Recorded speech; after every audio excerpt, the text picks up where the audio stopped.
Hello, guys. I'm Charlotte Blu, a part of the CEI organization, and here we have two amazing guests. Why don't you guys introduce yourselves? My name's Andre Kozowowski. I'm a concert pianist and the owner of Sound Conservatory in Moline. Hi, I'm Jera Williams. I'm one of the producers at New Waves music production company. Okay, love that. All right, so let's get into it. My first question of the day. Okay. There's only one right answer, really. What did you guys think of the Super Bowl halftime show? I liked it. It was nice to see something that wasn't just about the music, but there was a message behind it, and it helped you kind of see where people stood and how quick people were to judge it before really thinking about what it was about. And I like that about. And last time I listened to Kendrick Lamar was when his first album came out, and I didn't like it. I did not like it. Nope, wasn't a fan. But then this made me listen to his most recent album. I'm like, yeah. It really liked the sound of it. And A lot of symbolism in it, too. sadly, I'm a Jets fan, so for me, that Super Bowl wasn't really that special. You had no dog in that fight. I never do. When do the Jets ever get to the Super Bowl? Yeah, so that's how I felt about it. I loved the whole. It was like a movie. It wasn't even. No. Like I'm a big movie person. It wasn't even a halftime show. I felt like I was watching an episode or like a series for like 15 minutes. I was like, whoa. I can see that. It's kind of like, back in the day, Michael Jackson, he had his music videos, and then he had those short movies for some, like the Thriller short film, what is it? Smooth Criminal. Oh, I love that one with Joe Pesci in it. Yeah, is Annie actually okay? We still never figured that out. Okay. Yeah, right. Yeah. never. Child services was never called. Those were the 90s. But I saw a lot of people. So there was a lot of people saying like, "Oh, boomers who watched it, they didn't really get the Super Bowl halftime show." They were like, "What is he saying?" And I saw someone who made a post about it. She was like, "I don't know what this is. Like, this is the worst Super Bowl halftime show." And then she came back later on, and she was like, "Oh, I didn't know it was a message. I'm sorry, y'all." So it's like you really had to look at it deeper, like. yeah, you kind of actually got to know the tea, too. It's kind of like explaining, like, Avengers to somebody who ain't seen all the movies. Yeah. That's a long conversation. So, like, she probably had to, like, go back, see what really happened, Right. and then, like, see what's currently happening. Like, But yeah, I mean, that's the kind of culture we live nowadays. People are very quick to judge something before actually taking the time to understand. And, we're going to be talking about this. I hope that in music we are dealing with that we want that instant gratification in what we hear instead of music that makes you think and it makes you listen to it over and over again to understand it. We want that instant gratification. Yeah. And I think that's what was the challenge of that halftime show is people weren't expecting to have to think about what they're listening to. They just wanted entertainment. they want entertainment. Yeah, and it was more than entertainment happening there. Yeah, like, I think of, like, music in two ways: building a house and making a baby. Like, honestly, some people just want to, like, bang, call it what it is, and then making the baby comes out of that. Yeah, cool. But then, like, when you, like, actually meet the person, do all that stuff, you're actually creating something crazy. Same with building a house. Some people, like, those some sticks together, boom, boom, boom. There's a lot of moving pieces. A lot of moving pieces. Yeah. And a lot of people just want instant gratification. Just Yeah. And with that being said, like, I know like the industry has changed a lot. oh, Like it's been crazy like to see the entertainment industry. I'm just curious to know like what are your guys' thoughts on how the industry has changed and how have you guys like adapted with it? well, from my standpoint, like how I grew up was very analog. So like I didn't really understand how recording really worked until I actually met my team, like Gus and Antoine, and went to college because I was very analog. Oh, I write it out, play it out. until I started like getting behind the scenes and really like how different recording techniques and working in a team, music went from like being like a fun thing for me to like being really businessy. And I think what happened to me more so was like it's a fast paced thing. Like music now to me is not even about music, it's about how quick you grab somebody's attention. Yeah. Like, if that makes any sense at all. It's like Yeah. you don't really have to be good, but are you marketable? Yeah. Well, yeah, it's you the last thing you just said, that marketable. Music nowadays isn't about sparking an interest in people, or like what I was saying before about making people think. And how do these pop stars come to fame? Is it organic? Is it because people are excited to listen to this music and they're talking to their friends about it and, you know, they become popular? Or are we being told, hey, this is the next star, listen to them. They're planted everywhere. Yeah, and it's to me that's the concern I have. You know, being a classical pianist, you know, my craft is about the art of the music, sitting there and learning a piece of music for several months and finding out the meaning of the music and how you as an artist relate to that and can find your interpretation and meaning behind it. And you have to figure out a way to convey that to the audience and hope that the audience is open to, you know, interpretation and not just there to be entertained. And, you know, music has now become a form of entertainment, and not a form of self-expression and a form of exploring the human emotions and the human condition, or however you want to put it. Yeah. Because reality is, you listen to most of these lyrics nowadays. What is their depth-wise? We don't listen to the music for its lyric meaning anymore. We want to feel good. We want a good beat. We want the sound to catch us, and that's why, you know, the industry has moved heavily towards algorithm-written music. You know, they study what is popular about these songs and what commonalities they have in that, and then if they fabricate styles based on that. And music isn't, or mainstream music isn't organic music that is written by composers and then people like it. They produce music to make sure it sells.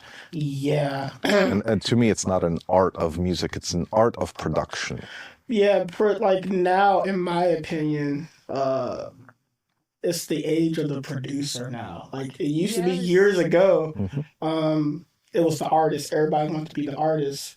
And I think now, like what you just said with production, you are the star, basically. Yeah. And but you don't get the acknowledgement. You don't get the acknowledgement, but you get a lot of like FaceTime now as a producer, I feel like now. But when it comes to the art of it, I feel like there are very few people who like just like it for what it is. I think people want to do it because it looks cool. In my opinion, from what I've seen, I know I'm old now, but like watching TikTok and Instagram, a lot of that, there are a lot of talented people. But sometimes when I go look them up, they don't really have any work. They just do clips. Like nobody's really finishing anything a lot. Trying to hop on the new wave. It's the ultimate 15 minutes of fame for everyone. Yeah, it's like, okay, I'm just going to make clips of me singing a riff, and that's it. Yeah. But they don't all like, from what I've seen, some of them, they don't like to dig in deep, like, let's finish the product. They're like, that's a lot. Yeah. Kind of back to what you said about, like, music right now and how it really is starting to become more, like, secular in a way. Like, it's all kind of starting to sound the same. It's homogenized big time. Yeah, it's scary to think about, like, the technology we have right now, like AI and all that. It's like, I'm scared that there's just going to be a point in time where everything's just going to sound the exact same. It does already. It's going to be unique. I think when it comes to technology, as somebody who works in technology, at the end of the day, you still have to know how to use those tools. Like AI and all that, that's great up for face value to get an idea, especially when it comes to sound design and like synthesis for me. I don't necessarily use it all the time, but I might hear something like, huh, how was it built? And I might build it in a certain way that fits for me. But at the end of the day, it's going to come down to true, like, musicians and true producers. Like, I think what's different now is a lot of that stuff is accessible. So everybody has those tools, but not everybody has the mindset. Yeah. Well, going back to the point of how, music is starting to sound the same. Honestly, if you take pretty much any pop artist right now and you remove the vocals, and let's say it's a song you don't even know whose music it is. If let's say Taylor Swift, the biggest pop star right now in the world, if she released a new song and she wasn't singing in it, would you be able to recognize that it's her music? Would you be able to recognize it's her or someone else? No, that is gone. I grew up in the lyrics, 90s. Like her lyrics? No, the music. Just the music itself. Just the music. Yeah. Yeah, no. It's only four people I know who I can tell that's their track. Yeah. Like Bruno Mars is one, Metro Boomin. Like that's his beat. But you look at Bruno Mars. I mean, he's borrowing stylistically from who? Prince. MJ. Yeah. So he doesn't. I love his music and I love what he's doing, but it's. He's not creating a new sound, and there's nothing wrong with that, because that's another issue I have with today's music. We're constantly trying to find new sound, why does new sound mean better music? That's a good question. Why you look at the composer I specialize at the piano is Chopin. Friedrich Chopin, to me, the greatest composer to have ever lived for piano. People 200 years later are still listening to his music and are emotionally affected by it, and there are people who write in that style till this day, and the music has an impact. And we stopped searching for that. Because music nowadays is disposable. Song is out for 3 months, people forget it existed. Yeah, honestly, there is a lot of disposable of music, and that's why we're able to recycle so much music and borrow things from old songs, because people will forget and they just reuse stuff. But the whole aspect of what is Taylor Swift's voice compared to another pop artist? How does it differ musically? Because from the musician standpoint, it's the same chord progressions. Yeah. There's nothing unique about it. There's nothing different about the music other than they may use a different synth sound or use a different produced atmospheric reverb or whatever it is. And then what really makes them distinguishable is, I know that's Taylor Swift's voice. Yeah. I know this is another person singing. That's the only thing that nowadays separates one artist from another is their voice. I grew up in the 90s.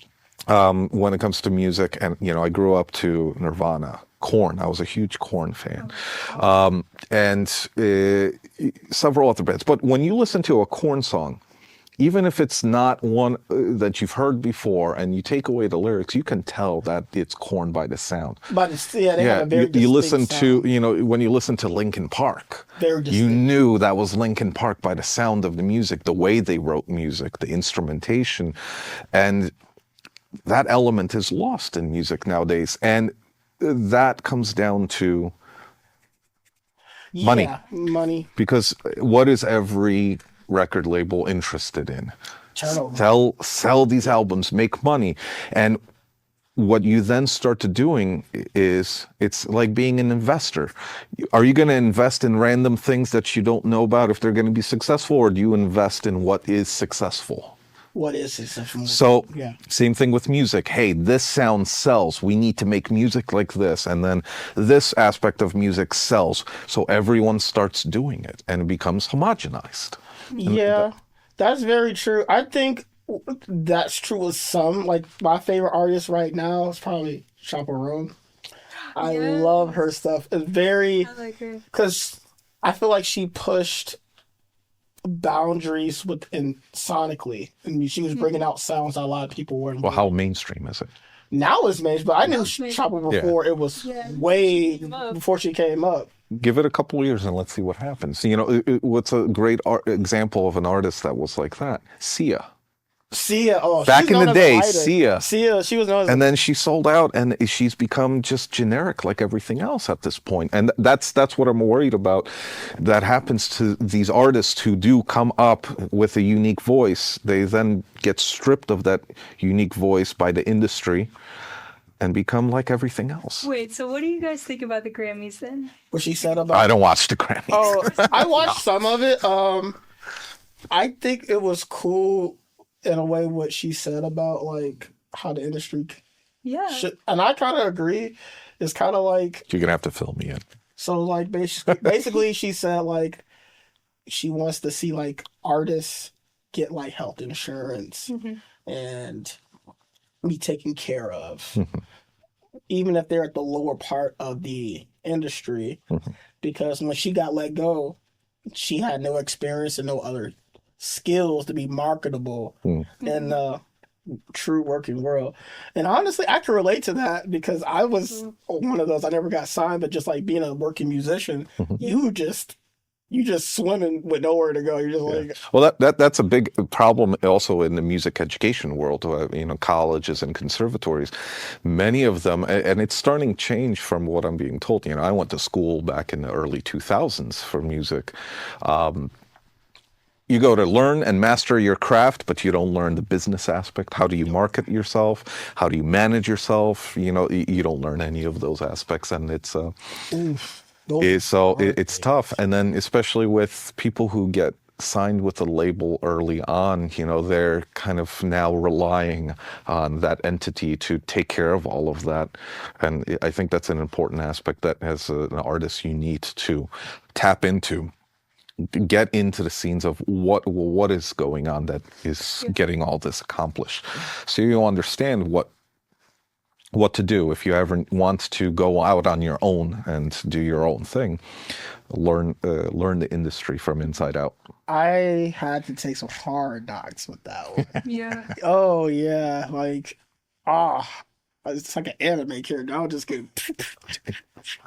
teleport, slam. Well, I can speak on that too. Like, I've learned so much, like, coming from, doing The Voice and seeing how that show is set up and the contracts and all the work that goes into doing those shows. It's like me seeing that and like being so close to like, oh, this is what I want to do.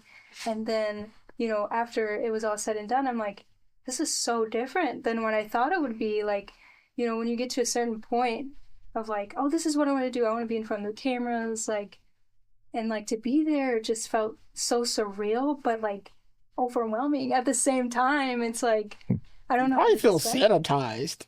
Like that's like you feel sanitized. Do you feel that it kind of stripped you away from being a musician and made you feel like you were just a business? I think it did. I think it definitely made me overthink a lot of things.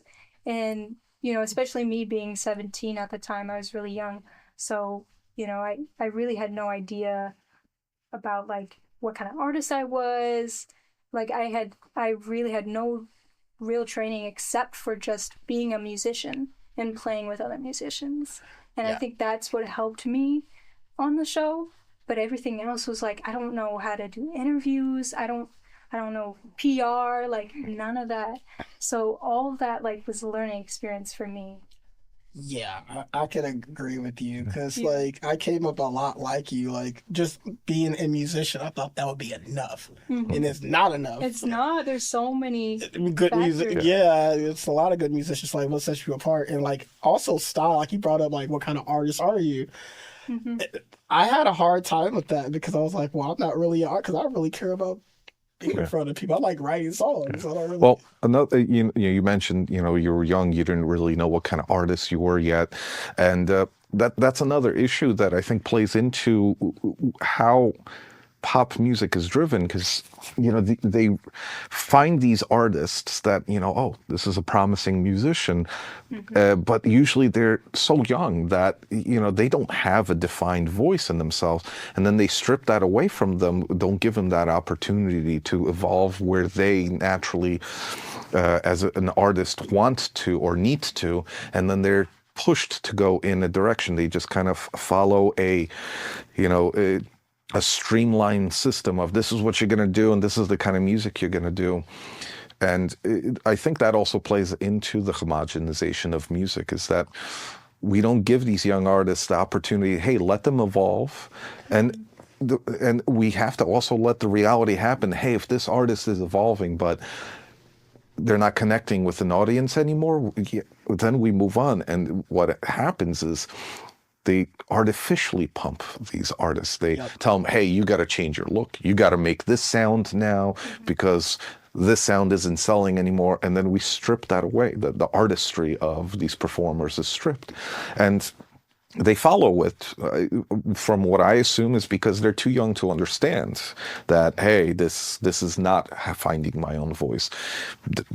I'm just being told what to do, and I'm becoming a puppet of the industry. You kind of feel like it's like that with like prodigies too. That like, oh yeah, like I know a lot of like they burn out usually. Prodigies that like I heard, like they were like, wow, and then gone. Yeah, they hit like 18 and it's like... Yeah, they fizzle out. That's true. Absolutely. Like, dang, he didn't even go to the NBA yet. He didn't even go to the NBA yet. He just like, I'm finished. Yeah. And that's the thing that, unlike most industries and professions, being a musician isn't like, no offense to anyone who's, let's say, a math teacher. That's not easy. But you could literally go throughout your whole, secondary education, graduate high school, and say, you know what, I'm going to go to college and become a math teacher. You can do that. You can't do that as a musician. You can't at 18 decide, hey, I'm going to pick up an instrument and become a virtuoso at it.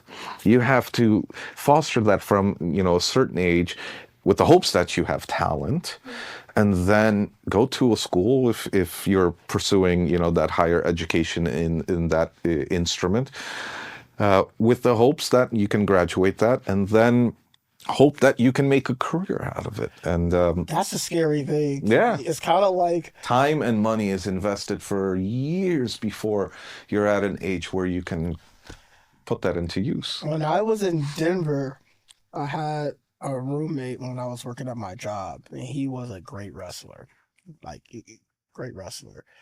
and like a lot of the guys are great athletes, and I never really understood like the athletic world. And they were like, well, you were a musician, you had options. And I was like, what you mean? But in the same token, in a way, I kind of see what they mean in a weird way, because in sports, they're only taking that little percent.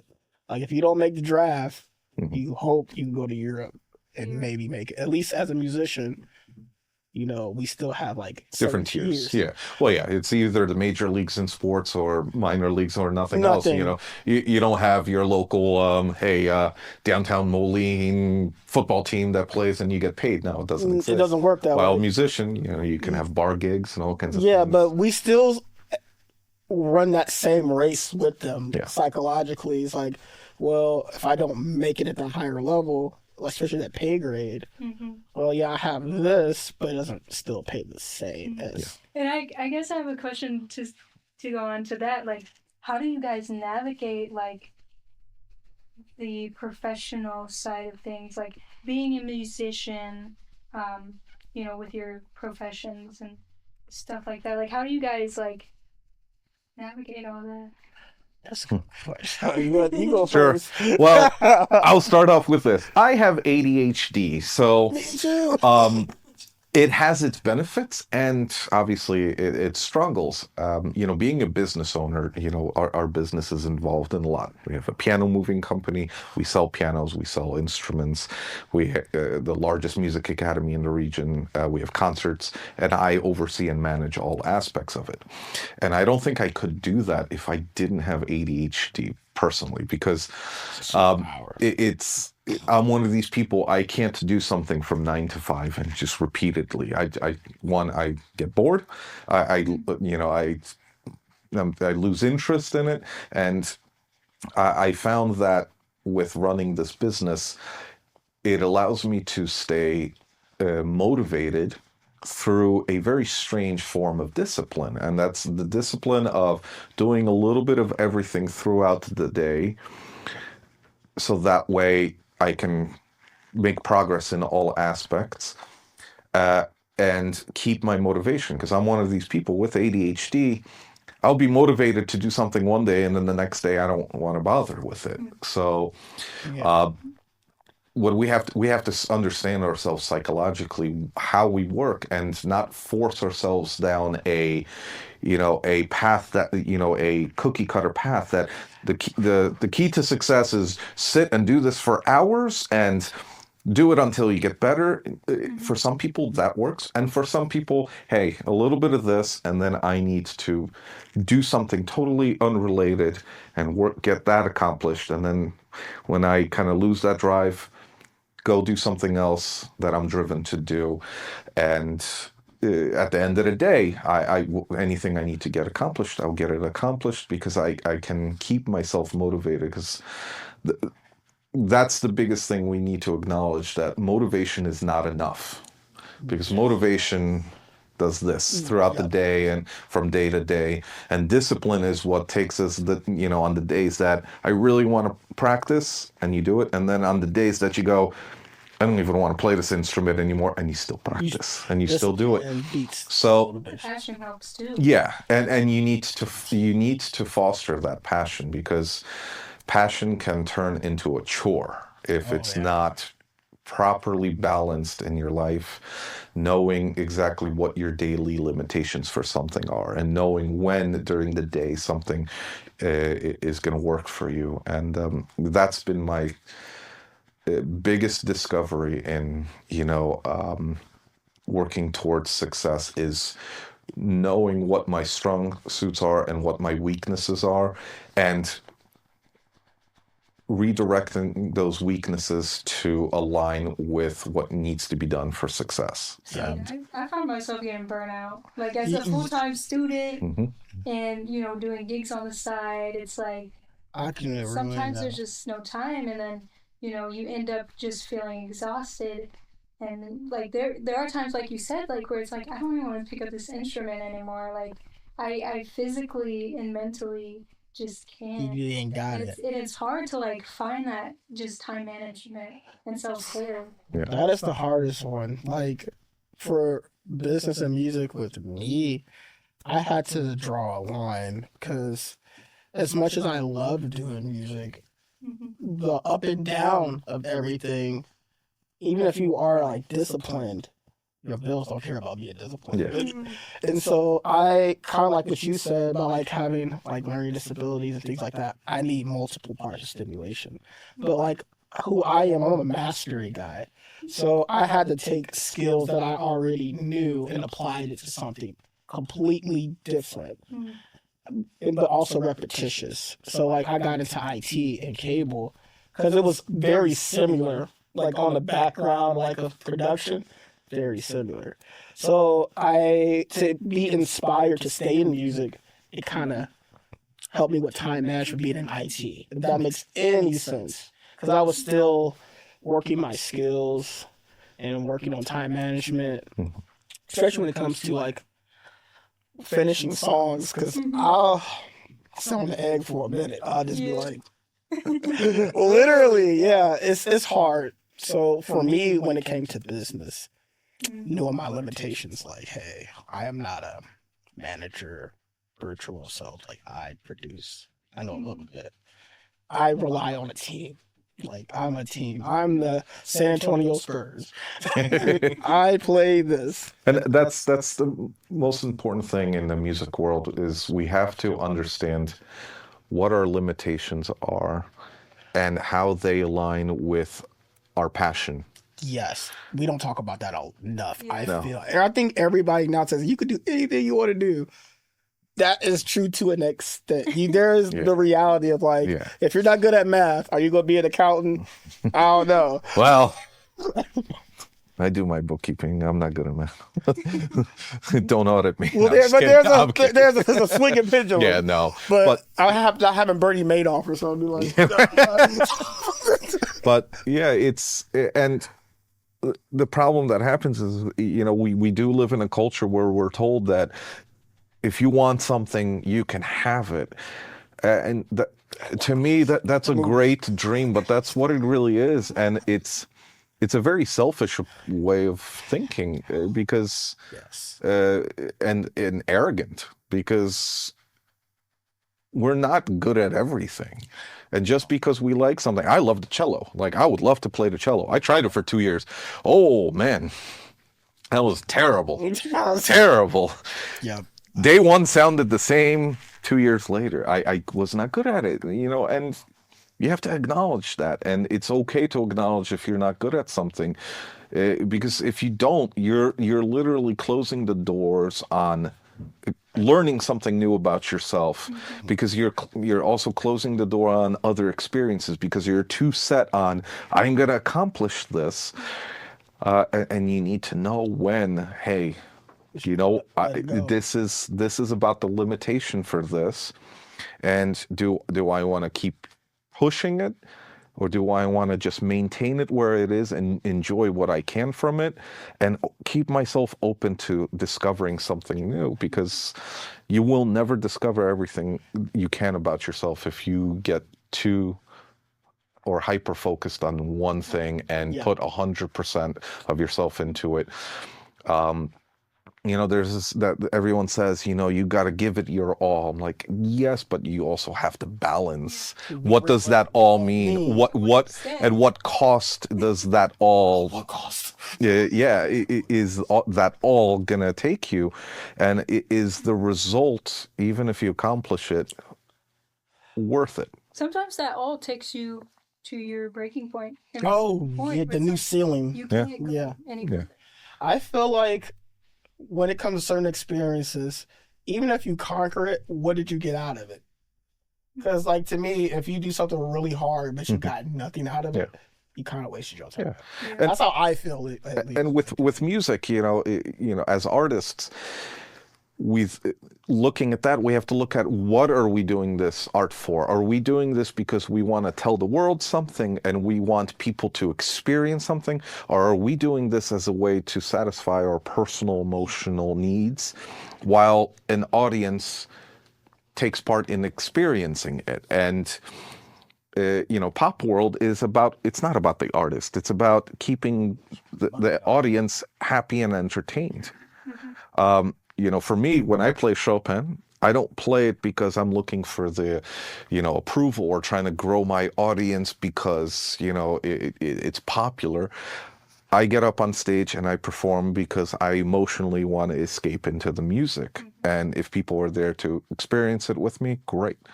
And that's another important thing we need to explore as artists, is what is our purpose?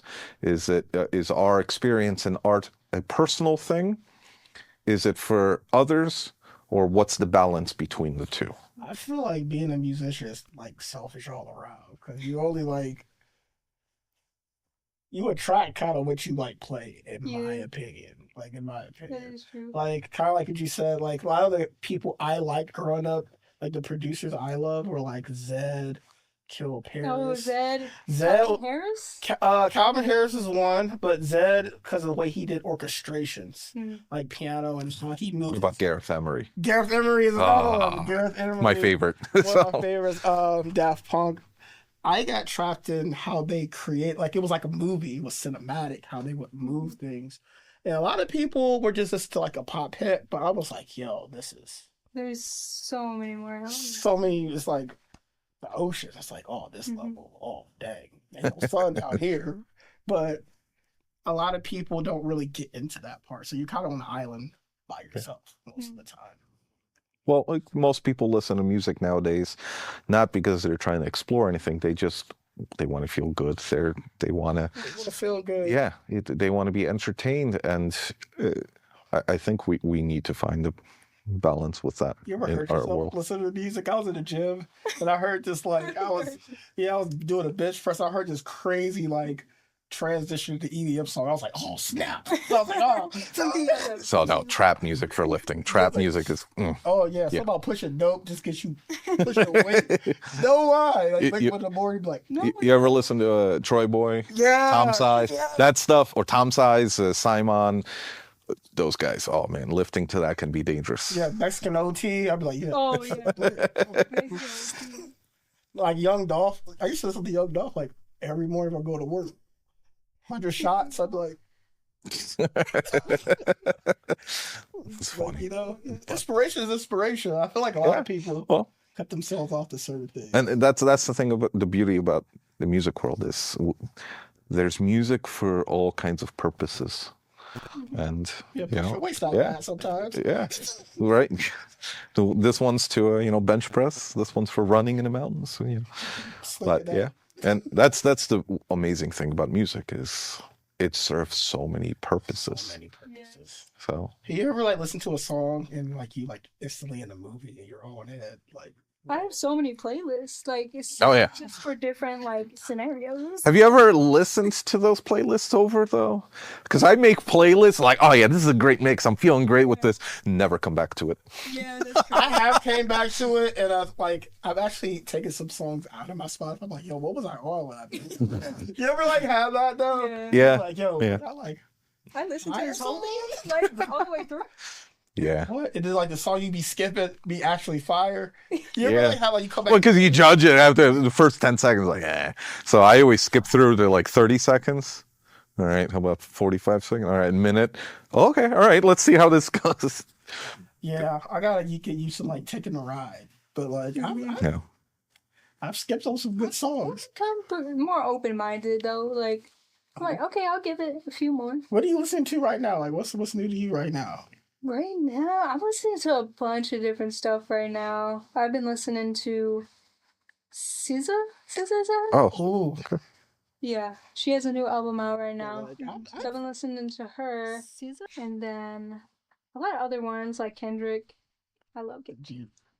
That's what G. Like, But- yo, his stuff is a movie. It is. Like, if Training Day was like do a part 2, it had to be like Kendrick doing the score. Real talk. Exactly. As an artist, I try to keep myself very open-minded, and it helps me in my art too, to be creative, to hear different things. I don't like to stick to one genre. Me neither. I can't be a one genre guy. No. yeah. I don't.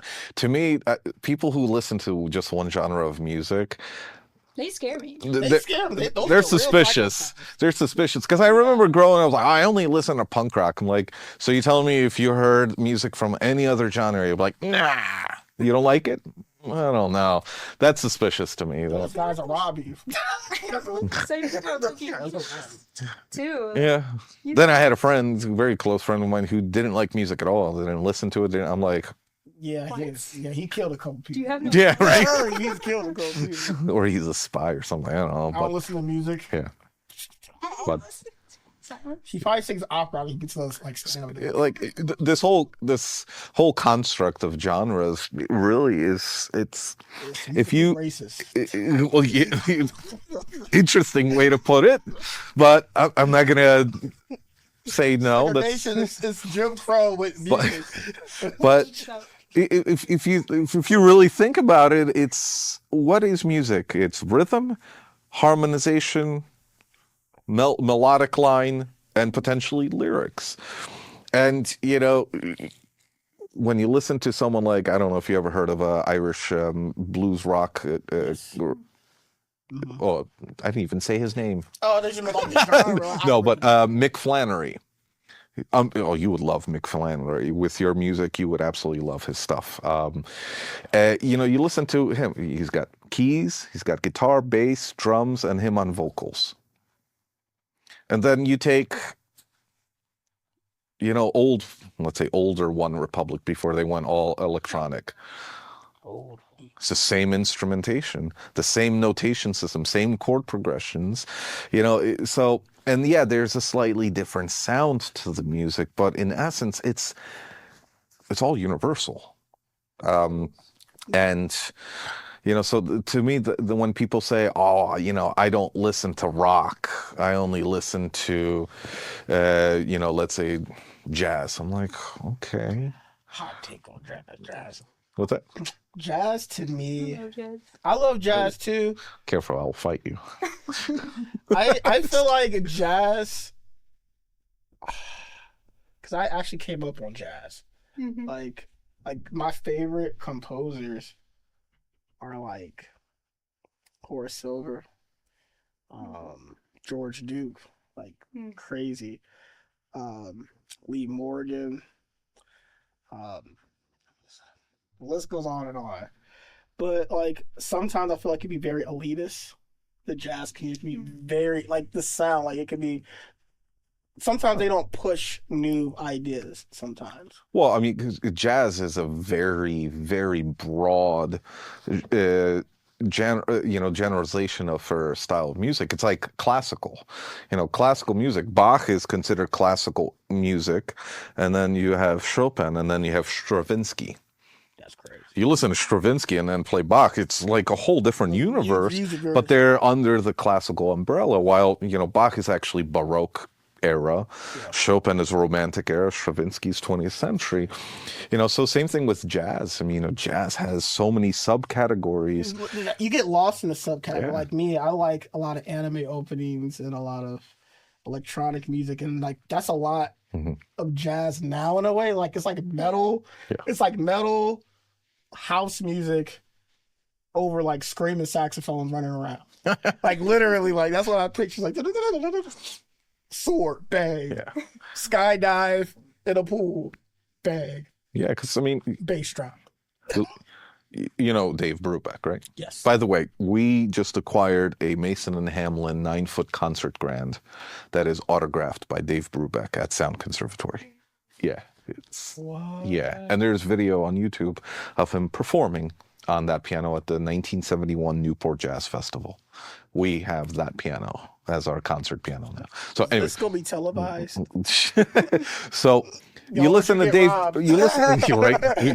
Good luck moving 1,700-pound piano, but down a flight of stairs. But you've got Dave Brubeck, and then you've got someone like Tal Cohen and his trio that's coming to perform in August, in April. You compare, it's totally different sound in music. You would never think that they were part of the same genre, but they're labeled under jazz. So yeah, there are forms of jazz that have that kind of elitism, but every genre does. Like I wonder if like rappers have elite. Well, we do. Yeah. Drake and Kendrick is like. Or Kanye thinks he's God's gift to earth. Kanye thinks he's two gods. That's a whole different episode. But so it that's the case with any style of music, and sometimes it's earned. Most of the time, it's not.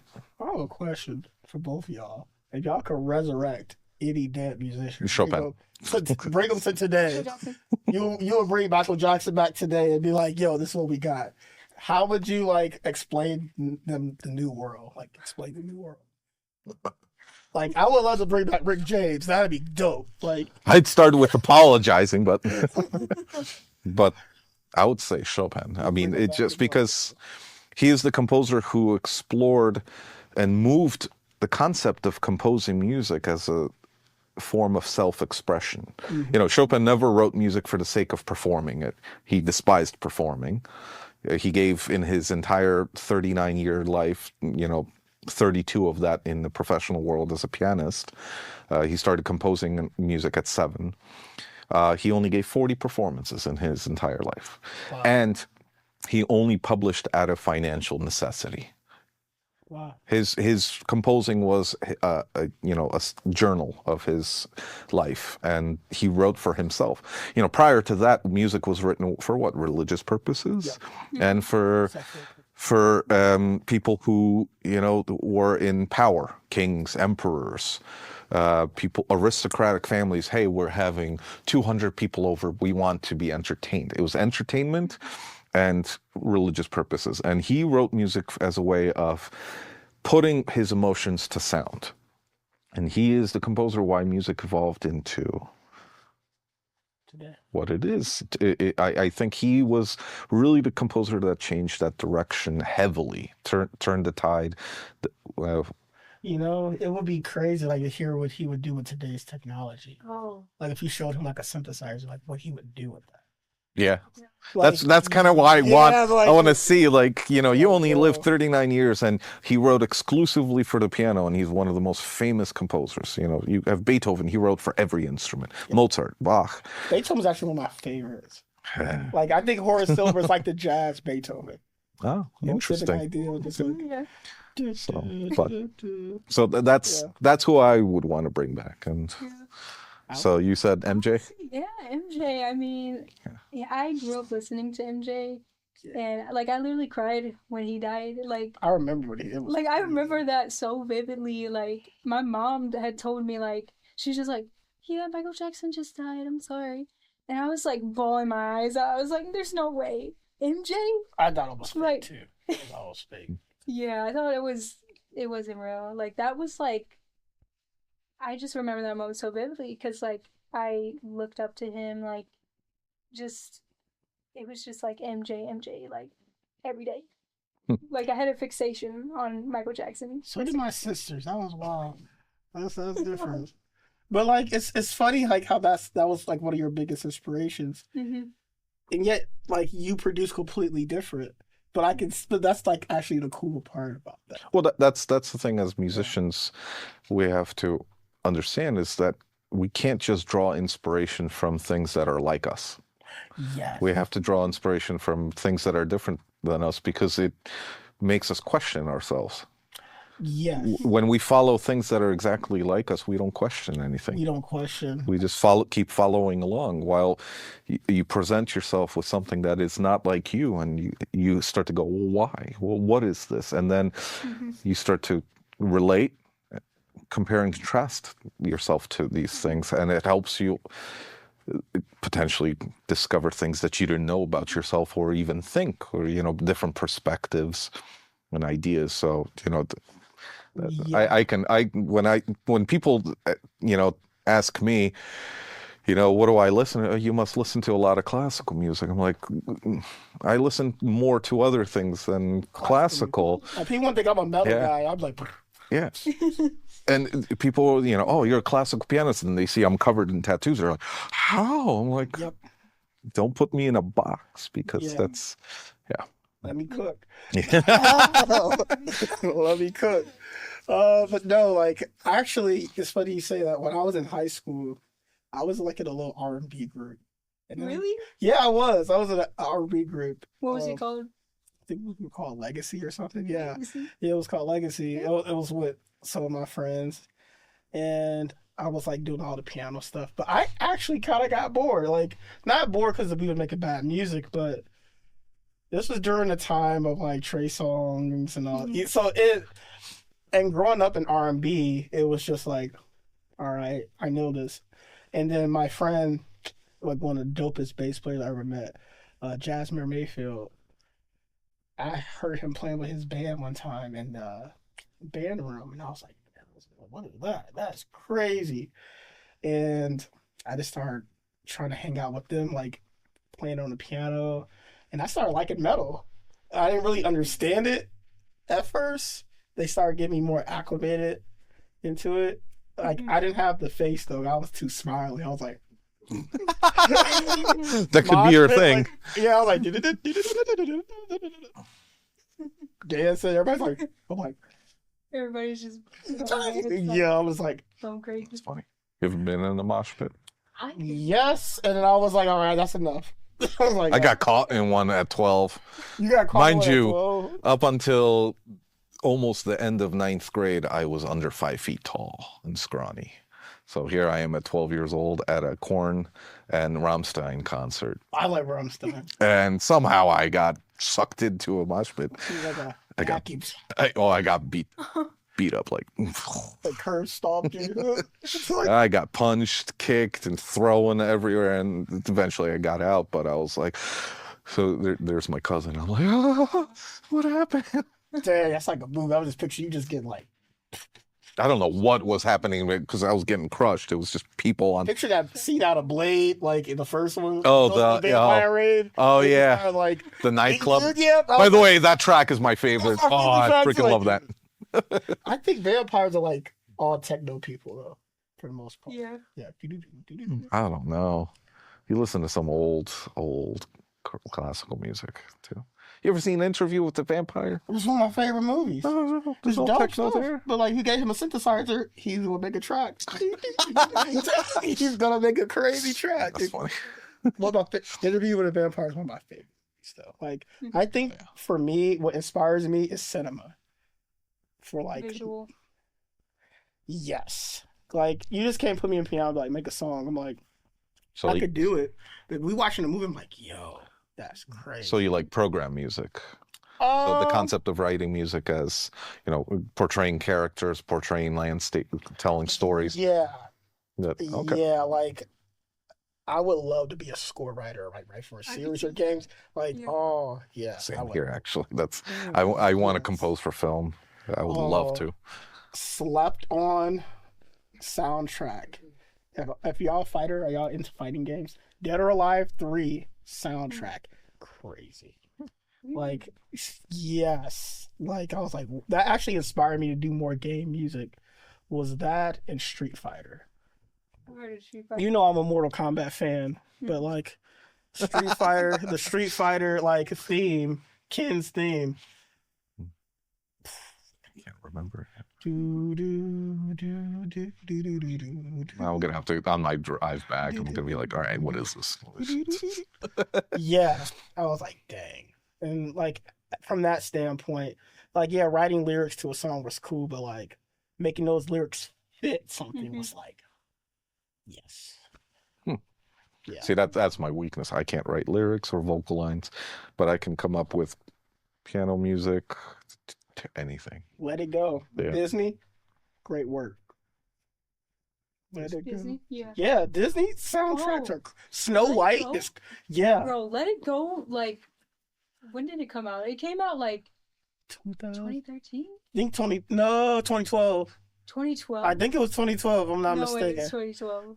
But Coco is probably one of my favorite soundtracks. So you guys That- were like 5 then? What? Snow White is probably one of my favorite soundtracks. That's a good song.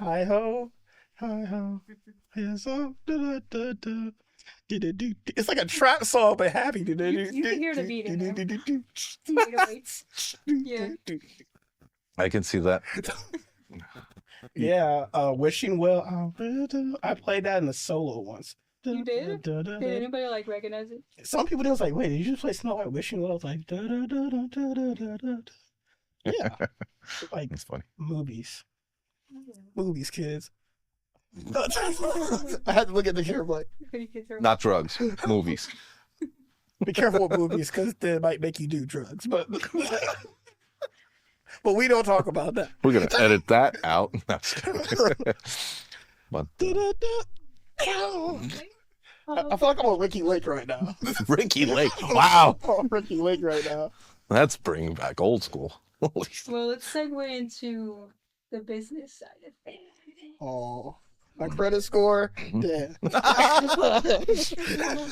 We're in America. No one's credit score's good. I can't even get some bread, yo. But Kinda going off Skittles, like you and the Sound Conservatory, how is business going there? Like, how have you run across any issues or problems, especially being like local? Like, how does that work out for you? Honestly, the business has been growing way faster than I could have ever imagined. Did you? We opened up this March 1st will be our 3-year anniversary. And we started out, I opened the business as a... Oh, okay. Thank you. Can we clap? I opened up as a music academy in downtown Rock Island in this little, 2,300 square foot place. And it was 5 teaching studios and just a tiny area that was like basically half of this room for retail space, just for like music books that the teachers needed, guitar picks and basic strings. And within 4 months, we were just completely packed with students. I'm like, we need to grow. So we moved, and we've now moved into our third building. Our last building had structural issues. We've got close to 380 students, and the demand for lessons here in the Quad Cities, it's huge. We get 5+ calls and emails every day. Hey, looking for information about lessons for this and that. So, the only thing I can take credit on that is that I market us really well, and we've got an incredible faculty of teachers. They are the ones that make us really successful in that aspect. I'm very picky about who comes on board to teach their education and background in music. The retail side, is always the tougher side. Because with Amazon and all these places online, you can get this stuff so cheap. It's barely, marked up from wholesale cost. So if I order something, from my distributor, I'm basically selling it for just a little bit over what the wholesale cost is. So that aspect of the business is tough because it's not something that you can do exclusively and support a large business. Pianos, same thing. 1 month we'll sell 7 pianos, 1 month we'll sell 1. And it fluctuates all over the place. And then we've got the piano moving division, which is great. Some months we'll move 60 pianos, some months we'll move 15 pianos for customers. And then the concerts. For me, I had to learn that we need to have a balance of it all in order to make this kind of business work.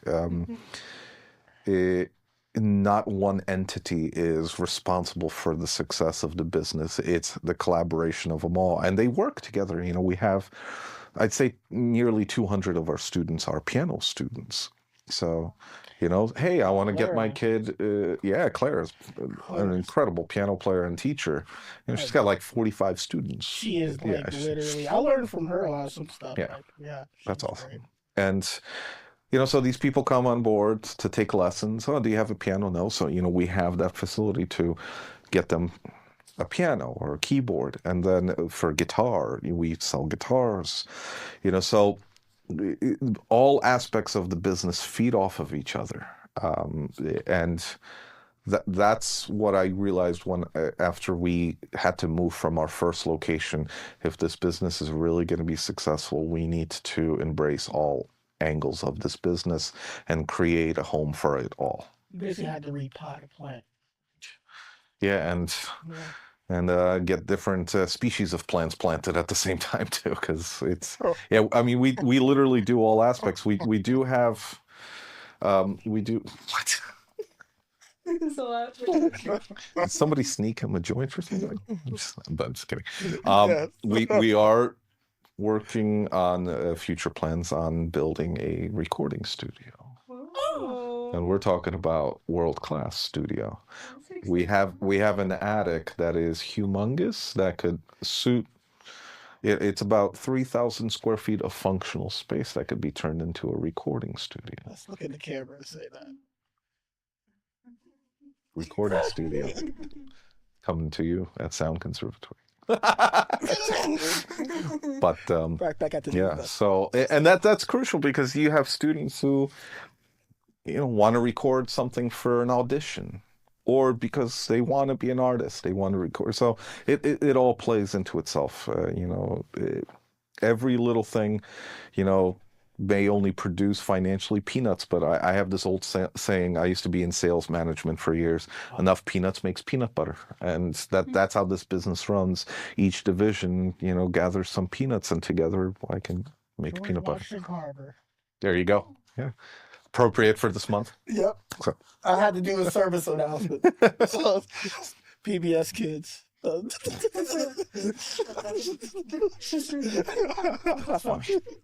But yeah, so to summarize, business is going well. It's thanks to the phenomenal teachers we have and the way we have the business model set up, and marketing. Everything is marketing. So, yeah. See, I'm just now starting to like get the hang of the business side of things, and it's been hard. It's been a little hard. I do have a team, so that helps me a lot because if it weren't for them, I don't know, I would not be getting paid what I get paid right now. So it helps to have a team of people, especially when you're starting out and figuring out like how the money side of things works. And sometimes there's businesses that take advantage of artists. Oh, especially sometimes. like there is that, and it's like I think having the Sound Conservatory and like what you're doing with the kids and young musicians coming up, I think that's great, and I'd like to hear more about like what you're doing. Well, we have that concert series called Future Tones. The whole concept behind that is, giving young artists, high school age to early college age, an opportunity to perform in a professional venue that's not necessarily a bar, because, we need to create more of a culture for concert venues in the Quad Cities. I think there's too much of the bar performance scene, and that I think, going off on a tangent with that is most bands in the Quad Cities, what do they play? Covers. It's the same 40 covers over and over again. But I have a theory behind that, and that's people, when they go to a bar, they're not there to sit there and listen to a performer and, be tuned into the performer. They're there maybe to listen to the performer, but they're talking with their friends, they're having drinks, they're eating. Trying to get a date. They're on their phone. What's it called? Avoid people. And so the music is a background, essentially. And when it's a background, you want something that's familiar, because if you know the song, oh yeah, they're playing this song, you already know what's happening in that song. You know the lyrics, you know the meaning behind the song. So you feel comfortable. While listening to bands at venue spaces like this and listening to originals, people are not going to enjoy it, because in order to listen to someone's original that you don't know, you have to listen to it. Yep. You can't just be like, you're missing the whole song. So we're trying to create that culture of a real venue that is about the artist. And one of the biggest things that we're trying to fight and teach these young performers is don't let the industry financially take advantage of you. Because when I hear from all these artists what they're getting paid by venues that I know are bringing in serious dollars from their events and can pay artists a better amount of money, and they choose not to, that pisses me off. So I agree. That's why we're doing this. We want it, and you did our first one. And what did I say to all of you? Next time you book a gig, do not let yourself sell for less than what you want to be paid. And if they say no, then they're not worthy of your art. Yeah. And and the mission is to make sure everyone starts following that, because if everyone's doing that, then these venues that their existence solely relies on having live entertainment, they're gonna have to bow down to it, and they can financially. So we've got that series. Then we have the adult version of it. We have you're also performing in that. The library sessions, the last Sunday of every month, we do a 5 p.m. performance, 3 performers, half-hour sets. And the idea is, we're paying a minimum of $150 for a half-hour set. We provide all the equipment. And, I know these venues can do this. They can afford it, especially venues that get larger crowds than we do. Venues that sell alcohol and, then also sell food, and then they have an entrance fee on top of that. And then I hear these, oh, I did an hour set for $50. I'm like, are you kidding me? Yeah, or $100 for an hour set. That's it sounds like a lot. Oh, it's $100 for an hour, but it's how many hours went into preparation for that? The cost of your equipment, the travel, the setup, and the fact that this isn't a skill that anyone can just pick up and do. So with that, we're trying to fight that whole concept, and we're constantly booking, growing with our concert series this January to June with the concert series, concerts, and then outside things, other performance that's outside of that. We have over 30 performances booked. Wow. And so that's one of our big missions, is to change the culture of how artists are treated financially in the Quad Cities. I feel like the coolest thing about what you're doing there is, from somebody who doesn't like long sets, I like to put the best stuff out. It's just short sets. Like, honestly, I love like a 30-minute hour show. It's a marketing thing more so for me, because I look at it this way. If we have just one artist, they have their following. And maybe some new people that have come to our other concerts. And then this artist is losing out on the opportunity for new exposure. Now you bring in a second and third artist, and they have their followings, and some new people that come. Now they're exposed to the other two artists. And the whole idea behind this is to, one, give these artists a professional venue that they are the focus, and they are being paid what they're supposed to get paid as artists. Gives them an opportunity to meet a new crowd and have someone who's never heard of them fall in love with their music and discover something new. I've been to some shows where, and I felt so bad because it was just the artists came from like Chicago, Iowa City, and you see there's like nobody in the audience. It's just like 3 people. You know what I mean? And it's just like, where is the crowd? There's people, like, specifically like in the community here, kind of going off that post that you said, like, people say there's nothing to do here, but it's like, there's so many things going on. You just have to really seek out, what you're looking for. Yeah. So I just thought that was like so interesting and like kind of disheartening, because like coming from a musician, like all the time and preparation that goes into getting ready for a show, and you get there and there's nobody there. It's just kind of... Well, and I know I'm gonna piss off some venue owners here, but I follow all of them on social media, and I pay attention. They barely market their events. I've yet to see a paid ad on like Facebook or Instagram that, sponsored ad, this performer coming in and playing. So, or on their pages, oftentimes, oh, tonight, blah, blah, blah. It's like, well, thanks for telling me today. I didn't know about it last week. And so there's a lack of investment there. And, it's a little bit different here than in New York. Like in New York, a lot of these venues, they market things, but then also the artist pay is based on how many tickets, like you're given a stack of tickets. Hey, here are tickets, and all your band members, and you have, specific markings on these tickets that say who sold them. And if you sell tickets to your own shows, one, you're promoting your own pay and your band and that venue, and vice versa. It has to be a collaborative thing. So, and also I see many artists that don't post anything about their concerts. There's a band we've booked a few times, and they never post about their concerts. I'm guilty. I was like, Duly noted. No, I'm just kidding. But it's doers. So, in that aspect, there are multiple things to be blamed, to blame for the lack of success there.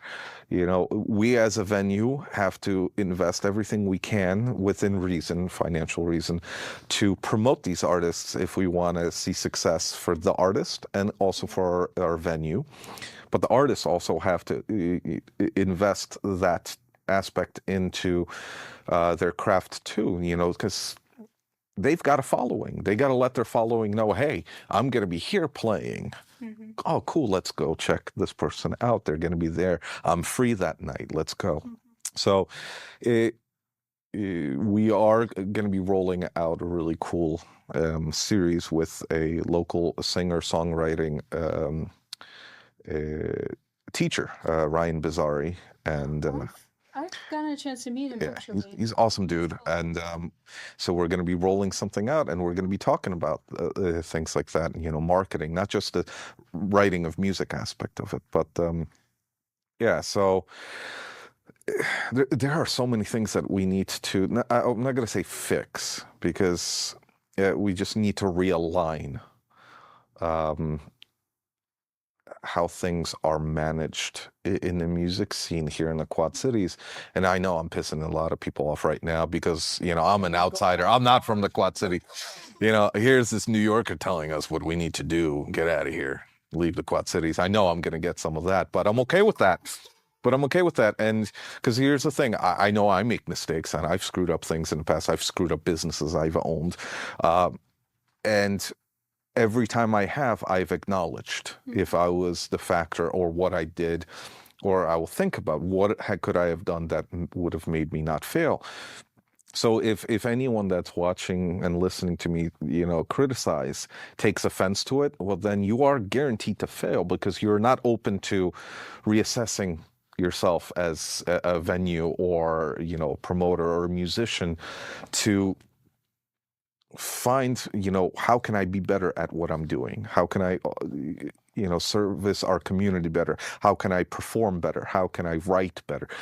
We have to be open to criticism. And so by me saying this, I'm not criticizing them to put them down or make them fail. I want them to start looking at themselves too, to see what they can do better and how they can be more successful as a business and how they can offer more to the artists, because we are losing a lot of great musicians from the Quad Cities. They're leaving. Yeah, when Cass left. Yeah. Cass was a very slept on. Yeah, it's like outside of a lot of people, she was very slept Yep. on. I was like, she's a great writer. I'm Yep. like, her lyricism. Yeah. Her lyricism is crazy. Like I would go to her shows, I'm like, they don't feel that? Like, yeah. Oh, yeah. And so, with all that being said, as a community, I think we need to look at ourselves and work together and take criticism as a form of, hey, I want to see the music community here succeed.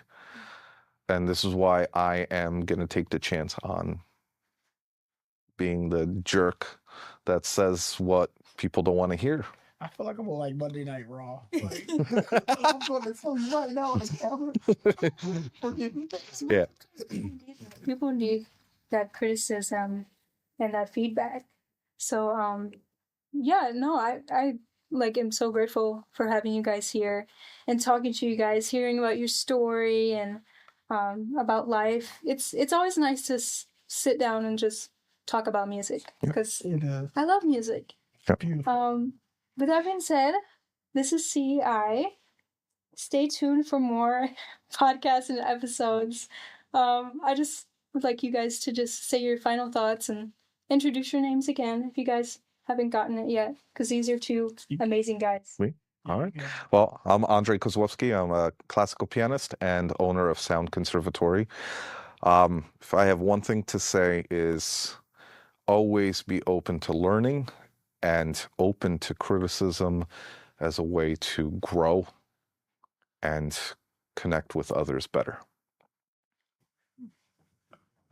It's a dope name, actually. I just want to hear it. I'm Jera Williams, and I'm one of the producers at New Waves. And I just want to say, for everybody who's out there making music, make your music and swim in your water. And don't be afraid to just go deeper and deeper.